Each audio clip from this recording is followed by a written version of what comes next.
Students, आज हम Bihar board के कक्षा 7 के विज्ञान विषय के दूसरे अध्याय का अध्ययन करने जा रहे हैं, जो कि है जंतुओं में पोषण। हमने पहले अध्याय का ऑलरेडी अध्ययन कर लिया है, उसके सभी प्रश्नों का उत्तर भी हमने जाना है। अगर आप उस वीडियो को देखना चाहते हैं तो चैनल के प्लेलिस्ट में जाएं, वहां आपको कक्षा 7 का विज्ञान विषय का एक प्लेलिस्ट मिल जाएगा, वहां पे आप जाके पहले अध्याय को देख सकते हैं। तो आज का जो चैप्टर है वो है जंतुओं में पोषण, यानी कि न्यूट्रिशन इन एनिमल्स। स्टूडेंट्स, हमने पहले के कक्षाओं में भी पढ़ा है कि पोषण किसी भी जीव में भोजन ग्रहण करने के बाद जो भोजन से पोषण प्राप्त होते हैं, शरीर इनका उपयोग जो है वृद्धि एवं विकास में करता है। शरीर का सही तरीके से विकास हो, इसमें वृद्धि हो, इसके लिए जीवों में पोषण बहुत ही महत्वपूर्ण है। अगर पोषण में कमी आएगी तो हमारा विकास जो है वो सही तरीके से नहीं हो पाएगा और हमारा स्वास्थ्य जो है वो अच्छा नहीं रहेगा, हम बीमार पड़ जाएंगे, कमज़ोर हो जाएंगे। इसलिए पोषण बहुत ही महत्वपूर्ण है। सभी जीव प्रत्यक्ष या परोक्ष रूप से अपने पोषण के लिए पौधों पर निर्भर करते हैं। हमने ये भी जाना है कि हम कोई भी जीव हो पृथ्वी पे, सभी डायरेक्टली या इनडायरेक्टली किस पे निर्भर करते हैं? पौधों पर निर्भर करते हैं, क्योंकि पौधों के बिना जो है पोषण पॉसिबल नहीं है। हम लोग तो मनुष्य तो पौधे से ही अपना पोषण करते हैं। पौधों के साथ साथ हम दूसरे जीवों का मांस, मछली, अंडा वगैरह भी इस्तेमाल करते हैं। लेकिन आप कहेंगे कि सर कुछ ऐसे भी जीव होते हैं जो पौधों को नहीं खाते हैं, जैसे मांसाहारी जीव ले लें, शेर, बाघ, चीता, इन सब को ले लें। तो ये जिन जंतुओं को खाते हैं वो तो पौधों पर निर्भर है ना। अगर शाकाहारी जीव नहीं होंगे तो मांसाहारी जीवों को भोजन कहाँ से मिल पाएगा? इसीलिए कहा जा रहा है कि कुछ जीव तो डायरेक्टली पौधों को खाते हैं और कुछ जीव जो है वो पौधों को खाने वाले जीवों को खाते हैं। इसलिए डायरेक्टली या इनडायरेक्टली हम पौधों पर ही पोषण के लिए निर्भर करते हैं। अब आते हैं कि सभी जीवों को अपना उत्तम स्वास्थ्य, शारीरिक वृद्धि, विकास एवं गतिशीलता बनाए रखने के लिए पोषण की ज़रूरत होती है। जंतुओं में पोषण, उनकी पोषक तत्वों की ज़रूरत, भोजन ग्रहण करने का तरीका यानी कि जिसको हम अंतर्ग्रहण कहेंगे, तथा शरीर में उनका उपयोग शामिल है। ये सब पोषण के अंतर्गत आते हैं। तो इस चैप्टर को हम संक्षेप में जानेंगे, इसके तथ्यों को, और उसके बाद हम इसके सभी प्रश्नों का उत्तर भी जानेंगे। तो आइए बढ़ते हैं इस अध्याय में आगे। जीवों में जो पोषण का तरीका होता है वो अलग अलग होता है। पोषण के आधार पे हम जीवों को जो है वो दो भागों में बांट सकते हैं। एक तो ये है कि वो स्वपोषी हो सकते हैं या विषमपोषी या परपोषी कह सकते हैं हम उन्हें।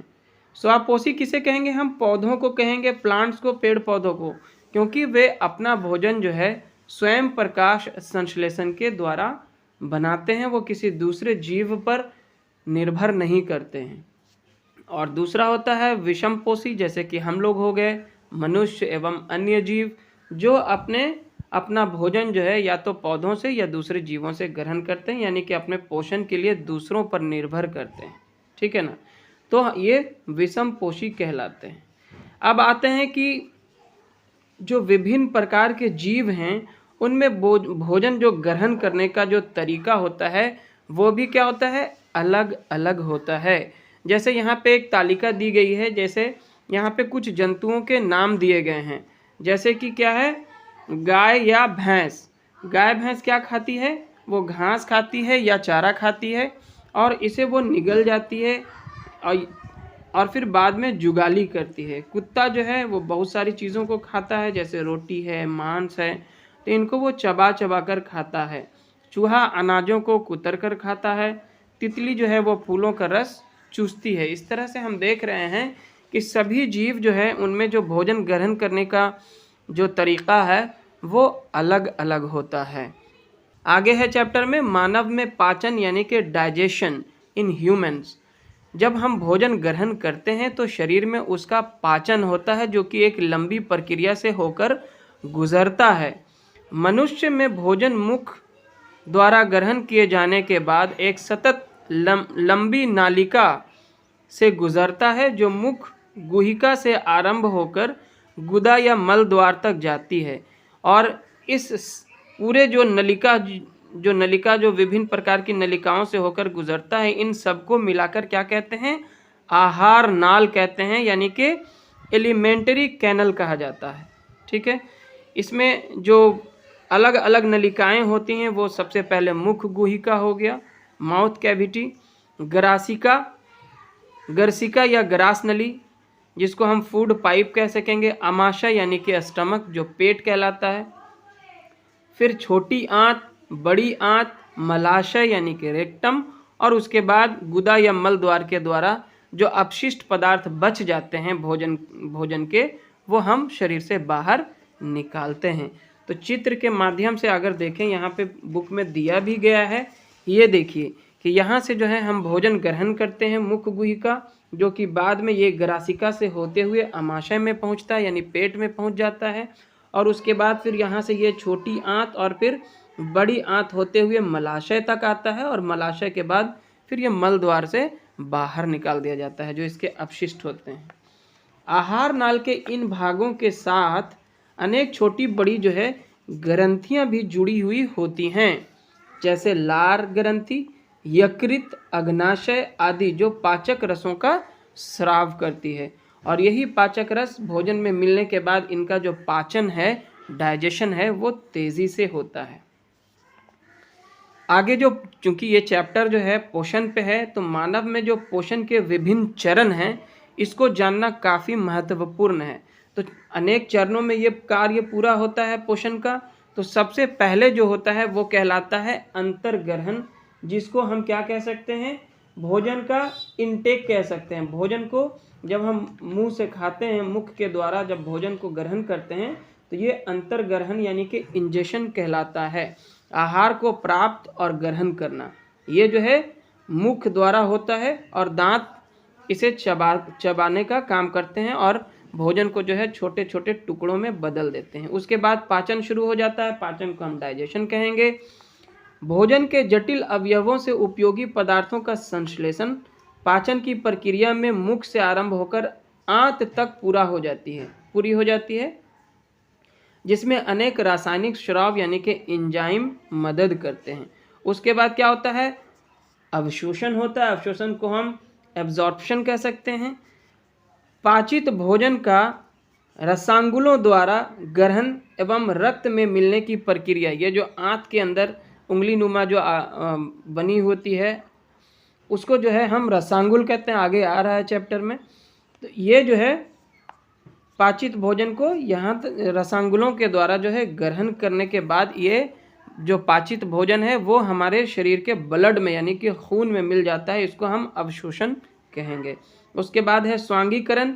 शरीर में वृद्धि और विकास के लिए पाचित भोजन का जो उपयोग होगा उसे हम स्वांगीकरण कहेंगे, यानी कि एसिमिलेशन। और उसके बाद जो अपशिष्ट पदार्थ होंगे, जो बचे हुए भोजन होंगे जिसको हम पचा नहीं पाते हैं, तो वो जो है निष्क्रमण के द्वारा यानी कि एक्सट्रैक्शन के द्वारा हम अपने शरीर से मल द्वार से क्या करते हैं? बाहर निकाल देते हैं। ठीक है, आगे बढ़ते हैं चैप्टर में। तो यहाँ पे जो हमारा पाचन तंत्र है उसमें सबसे पहली जो नलिका है वो है मुख एवं मुख गुहिका, जिसके बारे में अब हम जानते हैं। हम भोजन मुख द्वारा ग्रहण करते हैं। हमारे मुख गुहिका के अंदर दांत और जीभ होते हैं, साथ ही लार ग्रंथि होती है जिससे लार निकलती है। दांत भोजन को चबाने और छोटे छोटे टुकड़े में बनाने में हमारी मदद करते हैं। और उसके बाद अगर देखा जाए तो दांतों के आकार और कार्यों में क्या होती है? विविधता होती है, जिनके अनुसार उनके नाम भी अलग अलग होते हैं। तो हमारे जो दांत है जबड़े में, वो 4 तरह के दांत होते हैं। उसमें से मेनली अगर देखा जाए तो इस तरह से देखिए, काटने और कुतरने वाले जो दांत होते हैं, निचला जबड़ा में 4, ऊपरी में 4, तो टोटल जो है वो 8 हो जाते हैं। चीरने और फाड़ने वाले जो दांत हैं वो 2-2 ऊपर नीचे होते हैं। इस तरह से ये 4 होते हैं। और चबाने और पीसने वाले जो दांत होते हैं अग्र चवर्णक और चवर्णक मिल के वो 10-10 दोनों जबड़ों में होते हैं। ऊपर दोनों जबड़ों में नहीं, जबड़ों के दोनों ऊपरी और निचली भाग में, यानी कि 20 ये हो गए। तो कुल मिलाकर मनुष्य, एक जो वयस्क मनुष्य होता है उसमें 32 दांत होते हैं। आगे आ रहा है इसका और भी डिटेल्स, देखिए यहाँ पे हम ये भी जानते हैं कि मनुष्य में जो है दांत जो है 2 तरह के होते हैं। सबसे पहला जो दांत निकलता है उसको हम दूध के दांत या मिल्क टीथ कहते हैं, जो कि अस्थायी होता है। 7-8 वर्षों में जो है दूध के दांत जो है वो गिरने लगते हैं। और फिर एक परमानेंट दांत जो है निकलता है जिसको हम अस्थायी दांत कहते हैं। हालांकि जीवन के आखिरी में यानी कि वृद्धावस्था में उसमें से भी कुछ दांत जो है वो गिरने लग जाते हैं। तो दांतों के आकार और कार्य के अनुसार निम्न प्रकार हैं। सबसे पहले यहाँ पे आप देखेंगे तो कृंतक है जो काटने का कार्य करता है। कृंतक यहाँ पे देखिए, ये जो आगे वाले 4 दांत नीचे और 4 दांत ऊपर, नीचे और ऊपर जो 4-4 दांत हैं आगे के फर्स्ट 4 दांत वो कृंतक कहलाते हैं, इंसीजर कहलाते हैं। इसका काम होता है काटने का। उसके बाद है रदनक जो कैनिन्स कहलाते हैं, ये फाड़ने का कार्य करते हैं। देख लीजिए यहाँ पे चित्र के माध्यम से आपको दिखाया जा रहा है कि रदनक जो है पहले 4 दांत के बाद वाला जो 2 दांत होता है वो होता है। और उसके बाद प्रीमोलर यानी कि अग्रचवर्णक पीसने और चबाने का काम करते हैं, ये 4 और 4 8 होते हैं। और उसके बाद चवर्णक जो मोलर कहलाते हैं, पीसने और चबाने का काम करते हैं, ये 6-6 12 हो जाते हैं। तो कुल मिलाकर होते हैं 32 दांत। हमारे दांतों की ऊपरी परत जो होती है, जो सबसे ऊपरी जो परत होती है दांत की, जो चमकीली होती है, वाइट होती है, इसे इनेमल कहते हैं, है ना।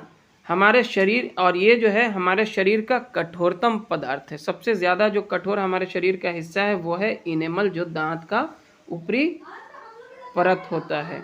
यह मुख्यतः कैल्शियम एनेमेलिन नामक लवण तथा प्रोटीन से बना होता है।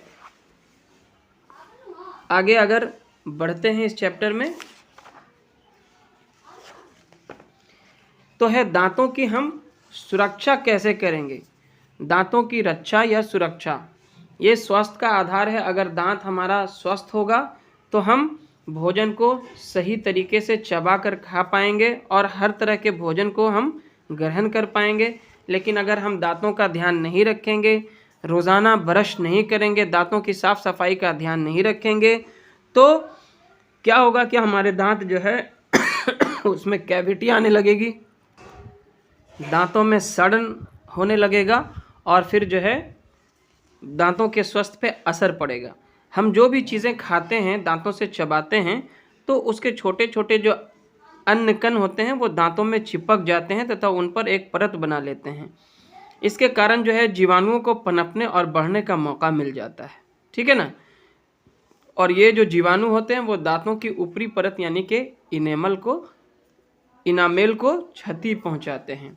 तो हमारा कर्तव्य है कि हम अपने दांतों के स्वास्थ्य का ध्यान रखें, अपने दांतों की सफाई का ध्यान रखें, रोज़ाना 2 बार कम से कम ब्रश करें और अच्छी तरह से दांतों की सफाई करें।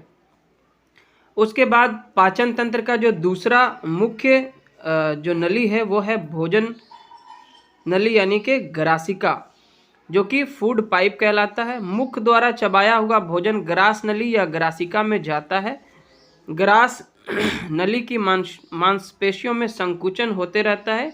इस संकुचन के कारण जो है भोजन नीचे की ओर सरकता हुआ आमाशय तक पहुंचता है, यानी कि पेट तक जाता है, ठीक है। चलिए अभी यहाँ पे आप देखेंगे कि ये जो ग्रासिका होती है ना, उसमें 2 नली होती है, एक श्वास नली होती है और एक भोजन को नीचे ले जाने की नली होती है। तो ग्रासिका में वायु और भोजन मार्ग एक ही होते हैं, है ना। श्वास नली के ऊपर एक मांसल संरचना होती है जिसे इपिग्लोटिस कहते हैं, ठीक है। यह वाल्व का काम करती है। जब हम भोजन ग्रहण करते हैं तो यह श्वास नली को ढक लेती है तथा भोजन नली में चला जाता है। श्वास नली में ना जाके ये भोजन नली से होते हुए चला जाता है, क्योंकि जो श्वास नली होती है उसमें जो वाल्व बना होता है वो उस समय ढक लेती है उसको। तो अगला जो नली है वो है आमाशय। ठीक है, तो आमाशय यानी कि पेट, आमाशय आहार नाल का सबसे चौड़ा भाग है। यह मोटी दीवार वाली थैलीनुमा मांसल संरचना होती है जो चपटी और यू आकार का होता है। इसमें भोजन छोटी इससे होकर भोजन जो है वो छोटी आंत तक पहुंचता है। आमाशय के आंतरिक भाग में पाचक रस यानी कि श्लेष्मा तथा हाइड्रोक्लोरिक अम्ल स्रावित होता है। और श्लेष्मा आमाशय के आंतरिक स्तर को सुरक्षा भी देता है। हाइड्रोक्लोरिक अम्ल भोजन के साथ आए हुए जीवाणुओं को नष्ट करता है। ये काम कहाँ होता है? आमाशय के अंदर होता है। भोजन के साथ साथ जो जीवाणु चले जाते हैं, ये जो हाइड्रोक्लोरिक अम्ल का स्राव जो होता है आमाशय के अंदर, वो जो है क्या करता है? जीवाणुओं को नष्ट कर देता है। और उसके बाद जो नलिका है वो है छोटी आंत। छोटी आंत जो है लगभग 6 से 7 मीटर लंबी संरचना होती है। इसमें यकृत, अग्नाशय तथा स्वयं इसकी दीवारों से स्राव प्राप्त होते हैं। यकृत, जिसे हम लीवर भी कहेंगे, से प्राप्त स्राव गहरे लाल भूरे रंग की यकृत मानव शरीर की सबसे बड़ी ग्रंथि है। देखिए सवाल में भी आएगा, क्वेश्चन में भी आएगा, याद रखिए। सबसे बड़ी ग्रंथि कौन है? यकृत है। यह आमाशय के ऊपरी भाग में दाहिनी ओर स्थित होती है और पित्तरस का स्राव करती है, जो एक थैलीनुमा संरचना पित्ताशय में संग्रहित होता है।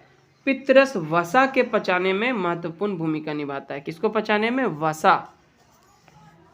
अग्नाशय से प्राप्त स्राव, अग्नाशय से जो प्राप्त स्राव है, अग्नाशय हल्के पीले रंग की पत्ती के आकार की बड़ी ग्रंथि है जो आमाशय के ठीक नीचे स्थित होती है। इससे स्रावित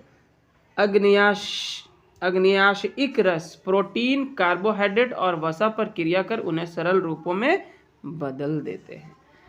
और उसके बाद जानते हैं छोटी आंत की दीवारों से प्राप्त स्राव। छोटी आंत की दीवारों से स्रावित आंत रस आंशिक रूप से पचे हुए भोजन पर क्रिया कर उन्हें पूर्ण रूप से पचा देता है। छोटी आंत जो है उसमें पचे हुए भोजन का अवशोषण जो होगा वो कैसे होता है, ये जानिए। पचे हुए भोजन का अवशोषण छोटी आंत के आंतरिक भित्ति यानी कि दीवार से होती है। आंतरिक भाग में उंगली की समान, ये देखिए उंगली की समान जो है उभरी हुई संरचनाएं होती हैं, जिसे दीर्घ रोम या रसांगुल कहते हैं। ठीक है। और दीर्घ रोम पचे भोजन के अवशोषण के लिए तल क्षेत्र बढ़ा देता है। इसमें सूक्ष्म रुधिर वाहिकाओं का जाल होता है और अब अवशोषित भोजन जो है इन्हीं रुधिर वाहिकाओं यानी कि खून का जो वाहिका होता है की सहायता से शरीर के विभिन्न भागों में पहुंचता है, जहां अनेक जटिल पदार्थों के बनने में उनका उपयोग होता है। इस प्रक्रिया को हम स्वांगीकरण कहते हैं। उसके बाद जो नलिका आती है वो है बड़ी आंत यानी कि लार्ज इंटेस्टाइन। बड़ी आंत छोटी आंत की अपेक्षा छोटी और चौड़ी होती है। नाम इसका बड़ी आंत है, लेकिन आकार में ये छोटी आंत से क्या होती है?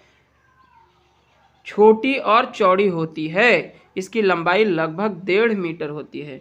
इसके द्वारा अपचित भोजन से जल और कुछ लवणों का अवशोषण होता है। बाकी पचा हुआ अपशिष्ट पदार्थ जो है अर्ध ठोस अवस्था में मलाशय में चला जाता है, जहां से समय समय पर गुदा द्वारा मल के रूप में बाहर निकाल दिया जाता है। और इस प्रक्रिया को हम क्या कहते हैं?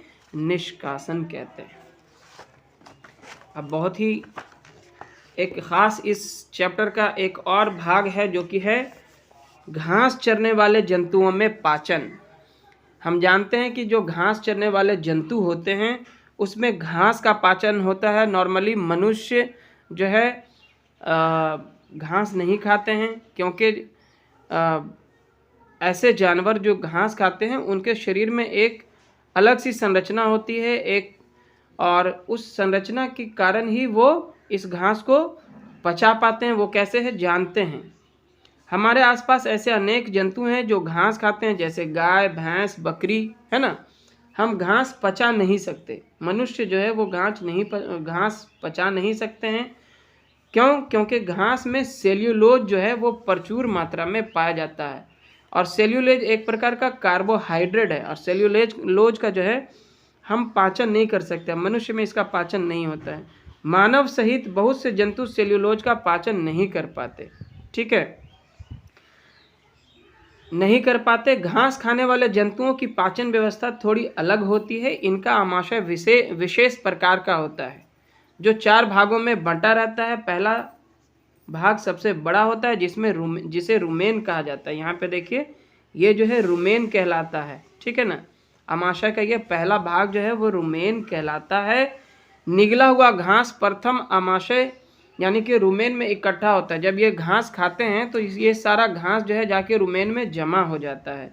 यहाँ भोजन का आंशिक पाचन होता है, इसे जुगाल या कड़ कहते हैं, ठीक है। और जंतु जो है बाद में आप जानते हैं कि यही फिर रुमेन से यहाँ से जो है अपने घास को या चारे को वापस अपने मुंह में ला करके चबा चबा के खाते रहते हैं। जंतुओं में सेल्यूलोज का पाचन कुछ जीवाणुओं की सहायता से होता है। ये जीवाणु रुमेन में होते हैं। रुमेन में कुछ जीवाणु भी पाए जाते हैं जो घास को पचाने में सहायक होते हैं। हमारे शरीर में क्या होते हैं, ऐसे जीवाणु नहीं हैं जो सेल्यूलोज का पाचन कर सके, है ना। तो आगे बढ़ते हैं। ये जीवाणु रुमेन में होते हैं और हमारे शरीर में तो रुमेन होता ही नहीं है, तो हम कैसे इसका पाचन कर पाएंगे। चलिए आगे बढ़ते हैं। छोटी तथा बड़ी आंत के बीच एक थैली नुमा संरचना होती है जिसे अंधनाल कहा जाता है। यहाँ पे देखिए अंधनाल को दर्शाया जा रहा है। अंधनाल होती है। अंधनाल में भी कुछ जीवाणु होते हैं। मनुष्य में अंधनाल बहुत छोटी होती है और ये जीवाणु अनुपस्थित रहते हैं, अतः मनुष्य में सेल्यूलोज का पाचन नहीं होता है। तो इसमें एक खास संरचना होती है। घास खाने वाले जानवरों में सबसे पहले तो रुमेन होता है इनके आमाशय के अग्र भाग में, और दूसरा अंधनाल होता है ना, जो इनको घास में जो मौजूद सेल्यूलोज होते हैं उसको पचाने में सहायता करते हैं। और अंत में जानते हैं हम अमीबा में पोषण। जैसा कि हम पहले भी पढ़ चुके हैं कि अमीबा जो है वो एक कोशीय जीव है, बहुत ही सूक्ष्म होता है, बहुत ही छोटा होता है और सिर्फ एक कोशिका से बना होता है, एक कोशीय जीव होता है ये। इसमें जो है कोई विशेष अंग नहीं होता है भोजन ग्रहण करने के लिए या पचाने के लिए, ठीक है। तो ये जो है देखिए यहाँ पे इस तरह से इसकी संरचना होती है। जब भी इसके आसपास कोई भोजन आता है तो ये क्या करता है, इसको घेर लेता है चारों तरफ से और फिर इसको अवशोषित करके थोड़ा सा पढ़ ही लेते हैं।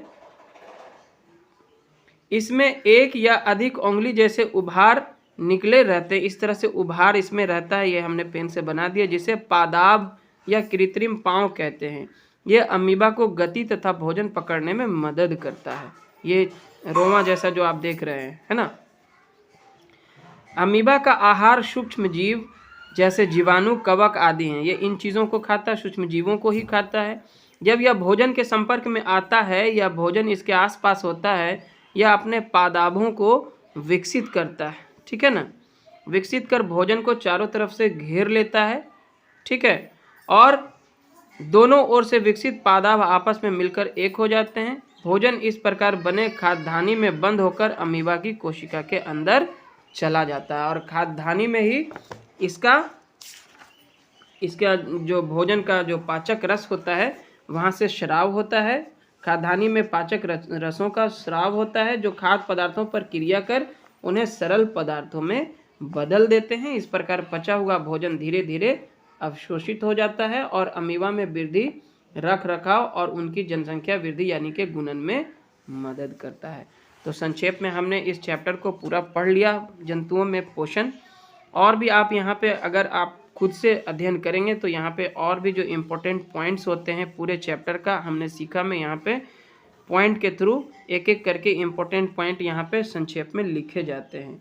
और यही नहीं, यहाँ पे आपको नए शब्द जो इंग्लिश में आप जानना चाहते हैं उनको, वो भी यहाँ पे होते हैं। जैसे दांतों में रदनक को कैनिन कहते हैं, ये रुमेन होता है, अग्र चवर्णक को हम प्रीमोलर कहेंगे। इस तरह से आप इन सारे नए शब्दों का भी अध्ययन करके इन्हें जान सकते हैं और अपने नॉलेज में बढ़ोतरी कर सकते हैं। तो अब आते हैं हम इस अध्याय को सॉल्व करते हैं, इसके प्रश्नों को सॉल्व करते हैं। अभ्यास में सबसे पहले जो है वो है रिक्त स्थानों की पूर्ति कीजिए। तो यहाँ पे सबसे पहला जो दिया गया है ए नंबर में क्या कहता है, मानव शरीर की सबसे बड़ी ग्रंथि। तो यह अभी हमने अध्याय में पढ़ा भी था, यकृत है, इसमें क्या होगा, यकृत यानी कि लीवर है।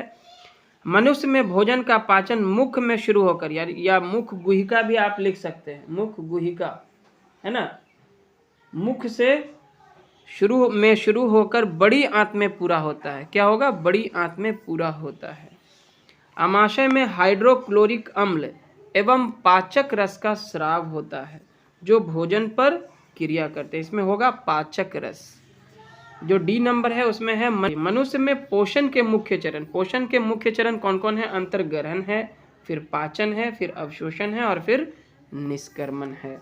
अमीबा अपने भोजन को पादाभ की सहायता से ग्रहण करता है। किसकी सहायता से ग्रहण करता है, पादाभ। दूसरा जो क्वेश्चन है वो है सही विकल्प पर सही का निशान लगाइए। यहाँ पे टिक करना है आपको। यहाँ पे 4 ऑप्शंस आपको दिए गए हैं, है ना, मल्टी चॉइस क्वेश्चन इसको बोला जाता है। तो इसमें से एक सही है, आपको बताना है। सबसे पहला है कुतरने में सहायता करने वाले दांत। कुतरने में सहायता करने वाले दांत कौन है, कृंतक, रदनक, अग्रचवर्णक या चवर्णक। तो इसका होगा कृंतक। दूसरा है लार यानी कि मंड या स्टार्च को बदलता है, कौन, माल्टोज, ग्लूकोज, सेलुलोज या लैक्टोज। तो इसका सही जवाब होगा ग्लूकोज। तीसरा में है पित्त रस का स्राव होता है। तो पित्त रस का स्राव कहाँ होता है, यकृत में, अग्नाशय में, आमाशय में या छोटी आंत में। तो इसका सही जवाब क्या है, यकृत में। उसके बाद है वसा का पूर्ण रूपेण पाचन होता है। वसा का पूर्ण रूपेण जो पाचन होता है वो छोटी आंत में होता है, ठीक है ना। उसके बाद है जल का अवशोषण मुख्यतः होता है। तो जल का अवशोषण मुख्यतः कहाँ होता है, बड़ी आंत में होता है, बड़ी आंत में। उसके बाद जो है देख लीजिए, कहता है सत्य और असत्य कथनों को चिन्हित कीजिए। आमाशय में हाइड्रोक्लोरिक अम्ल का स्राव होता है, बिल्कुल सही है ये, तो सत्य होगा। उसके बाद है पित्त रस में प्रोटीन का पाचन होता है, नहीं ये गलत है। ये क्या होगा, यहाँ पे वसा का पाचन होता है, तो ये असत्य हो गया। जो तीसरा क्वेश्चन है इसमें सत्य और असत्य वाले में, वो है प्रोटीन का पाचन मुख से प्रारंभ हो जाता है। तो ये भी होगा असत्य। क्या है ये, असत्य है। जुगाली करने वाले निगली हुई घास को पुनः अपने मुख में लाकर धीरे धीरे चबाते हैं। तो ये होगा सत्य। क्या होगा, सत्य। छोटी आंत में श्लेष्मक स्रावित होता है, तो ये है असत्य। और अब यहाँ पे देखिए एक कॉलम दिया गया है, कॉलम ए के कथनों का मिलान कॉलम बी से कीजिए। सबसे पहले देखिए कार्बोहाइड्रेट क्या है, कार्बोहाइड्रेट एक तरह का शर्करा है, तो इसको कार्बोहाइड्रेट को शर्करा से मिला दीजिए। अच्छा, प्रोटीन का क्या होगा बोलिए, तो प्रोटीन का क्या होगा, अमीनो अम्ल होगा, प्रोटीन होगा अमीनो अम्ल से जाके मिलेगा, ठीक है ना। वसा, वसा क्या है, वसा का मिलान होगा वसा अम्ल एवं गिल्सरॉल से, ठीक है। पित्तरस कहाँ से निकलता है, पित्ताशय हो जाएगा पित्तरस का, पित्ताशय। और लार का क्या होगा, लार ग्रंथि से इसका मिलान होगा। इस तरह से ये आपका कॉलम ए और कॉलम बी का मिलान भी हमने कर दिया। आगे है देखिए 5 नंबर में, आहार नाल के किन भागों द्वारा ये कार्य होते हैं। आपको एक शब्द में ही उत्तर देना है। जैसे भोजन का चबाना, भोजन का चबाना कहाँ होता है, तो मुख में होता है, मुख। और इसको चबाने का काम कौन करता है, तो दांत करता है। उसके बाद है जीवाणु नष्ट होना। तो जीवाणुओं का नष्ट होना कहाँ होता है, आमाशय में होता है। आमाशय में जो स्राव होता है उससे जीवाणु मर जाते हैं। उसके बाद है उपयोगी पदार्थों का अवशोषण। ये कहाँ पे होता है, छोटी आंत में होता है, छोटी आंत। उसके बाद है मल का निकास। मल का निकास कहाँ से होगा, मलाशय से होगा।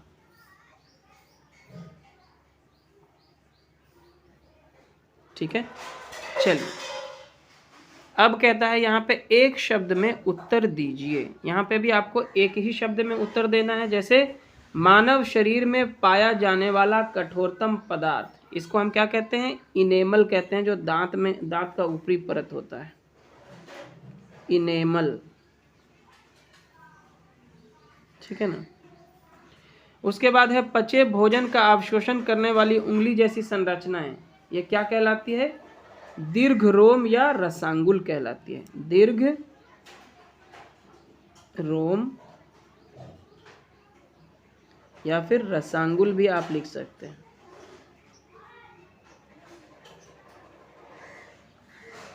चलिए अगला है, घास खाने वाले जंतुओं में सेल्यूलोज पाचन का स्थान, ये कहाँ होता है? अंधनाल में होता है। कहाँ पे होता है? अंधनाल। ठीक है। अगला प्रश्न है, अमीबा में भोजन पाचन का स्थान खाद्यान्नी में होता है। यहाँ पे कहाँ पे होता है? खाद्यान्नी।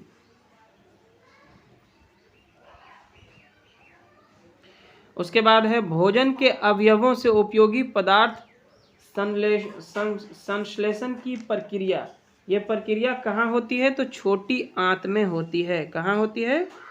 छोटी आंत में होती है। तो इस तरह से आप देख लीजिए इसको अच्छे से। और अब हम लोग बढ़ेंगे अगले प्रश्न की तरफ, जो कि है क्वेश्चन नंबर 7। और यहाँ पे क्या कहता है क्वेश्चन नंबर 7 में? देखिए, कारण बताइए। क्या कहता है?